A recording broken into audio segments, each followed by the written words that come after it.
लालची नागदेव और मेंढकों का राजा। एक कुएं में बहुत से मेंढक रहते थे। उनके राजा का नाम गंगदत्त था। गंगदत्त बहुत झगड़ालू स्वभाव का था। आसपास के 2-3 और भी कुएं थे, उनमें भी मेंढक रहते थे। हर कुएं के मेंढकों का अपना राजा था। हर राजा से किसी न किसी बात पर गंगदत्त का झगड़ा चलता ही रहता था। वह अपनी मूर्खता से कोई गलत काम करने लगता और बुद्धिमान मेंढक रोकने की कोशिश करता, तो मौका मिलते ही वह अपने पाले गुंडे मेंढकों से पिटवा देता। कुएं के मेंढकों में भीतर गंगदत्त के प्रति रोष बढ़ता जा रहा था। घर में भी झगड़ों से चैन न था। अपनी हर मुसीबत के लिए दोष देता। हर दिन गंगदत्त का पड़ोसी मेंढक राजा से खूब झगड़ा हुआ। खूब तू मैं हो गई। गंगदत्त ने अपने कुएं में जाकर बताया कि पड़ोसी राजा ने उसका अपमान किया है। अपमान का बदला लेने के लिए उसने अपने मेंढकों को आदेश दिया कि पड़ोसी कुएं पर हमला करो। सब जानते थे कि झगड़ा गंगदत्त ने ही शुरू किया होगा।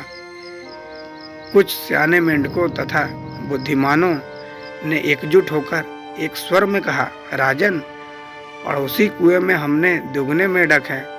वह स्वस्थ व हमसे अधिक ताकतवर हैं। हम ये लड़ाई नहीं लड़ेंगे। गंगदत्त सन्न रह गया और बुरी तरह तिलमिला गया। मन ही मन में उसने ठान ली कि इन गद्दारों को भी सबक सिखाना होगा।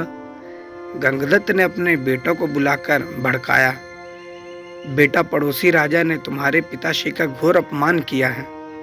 जाओ, पड़ोसी राजा के बेटों की ऐसी पिटाई करो कि वह पानी मांगने लग जाएं। गंगदत्त के बेटे एक दूसरे का मुंह देखने लगे। आखिर बड़े बेटे ने कहा, पिताश्री, आपने कभी हमें टर्राने की इजाजत नहीं दी। टर्राने से ही मेंढकों में बल आता है, हौसला आता है और जोश आता है। आप ही बताइए कि बिना हौसले और जोश के हम किसी की क्या पिटाई कर पाएंगे। अब गंगदत्त सबसे चिढ़ गया। एक दिन वह उड़ता और बड़बड़ाता हुए कुएं से बाहर निकलकर इधर उधर घूमने लगा। उसे एक भयंकर नाग पास ही बने अपने भील में घुसता दिखाई दिया। उसकी आंखें चमकी। जब अपने दुश्मन बन जाए तो दुश्मन को ही अपना मित्र बनाना चाहिए। यह सोच वह बिल के पास जाकर बोला, नागदेव, मेरा प्रणाम। नागदेव फुफकारा, अरे मेंढक, मैं तुम्हारा बैरी हूँ, तुम्हें खा जाता हूँ और तू मेरे बिल के आगे आकर मुझे आवाज दे रहा है। गंगदत्त टर्राया, हे नाग, कभी कभी शत्रुओं से ज्यादा अपने दुख देने लगते हैं। मेरा अपनी जाति वालों और सगों ने इतना घोर अपमान किया है कि उन्हें सबक सिखाने के लिए मुझे तुम जैसे शत्रु के पास सहायता मांगने आना पड़ा। तुम मेरी दोस्ती स्वीकार करो और मजे करो। नाग ने बिल से अपना सिर बाहर निकाला और बोला, मजे? कैसे मजे? गंगदत्त ने कहा, मैं तुम्हें इतने मेंढक खिलाऊंगा कि मुटाते मुटाते अजगर बन जाओगे। नाग ने शंका व्यक्त की, पानी में मैं जा नहीं सकता, कैसे पकड़ूंगा मेंढक? गंगदत्त ने ताली बजाई, नाग भाई, यही तो मेरी दोस्ती तुम्हारे काम आएगी। मैंने पड़ोसी राजाओं के कुएं पर नजर रखने के लिए अपने जासूस मेंढकों से गुप्त सुरंगें खुदवा रखी हैं। हर कुएं तक उनका रास्ता जाता है। सुरंगें जहां मिलती हैं वहां एक वृक्ष है। तुम वहां रहना और जिस जिस मेंढक को खाने के लिए कहूँ उसे खाते जाना। नाग गंगदत्त से दोस्ती के लिए तैयार हो गया, क्योंकि उसमें उसका लाभ ही लाभ था। एक मूर्ख बदले की भावना में अंधे होकर अपनों को दुश्मन के पेट के हवाले करने को तैयार हो गया, तो दुश्मन क्यों ना इसका लाभ उठाए। नाग गंगदत्त के पास गया और सुरंग कक्ष में जाकर बैठ गया। गंगदत्त ने पहले सारे पड़ोसी मेंढक राजाओं और उनकी प्रजाओं को खाने के लिए कहा। नाग कुछ सप्ताहों में सारे दूसरे कुएं के मेंढकों को सुरंगों के रास्ते जा जाकर खा गया। जब सब समाप्त हो गए तो नाग गंगदत्त से बोला, अब किसे खाऊं, जल्दी बता। 24 घंटे पेट फुल रखने की आदत पड़ गई है। गंगदत्त ने कहा, अब मेरे कुएं के सभी सयानों और बुद्धिमान मेंढकों को खाओ।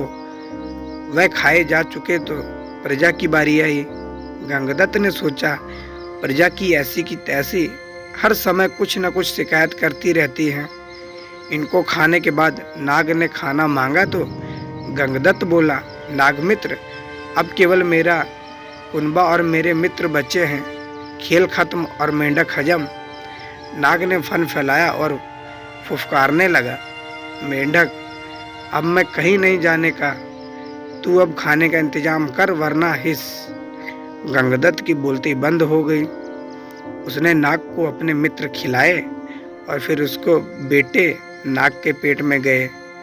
गंगदत्त ने सोचा कि मैं और मेंढकी जिंदा रहे तो और बेटे पैदा कर लेंगे। बेटे के खाने के बाद नाग फुफकारा, और खाना कहाँ है? गंगदत्त ने डरकर मेंढकी की ओर इशारा किया। गंगदत्त ने स्वयं के मन को समझाया, चलो बूढ़ी मेंढकी से छुटकारा मिला, नई जवान मेंढकी से विवाह कर नया संसार बसाऊंगा। मेंढकी को खाने के बाद नाग ने मुंह फाड़ा और खाना।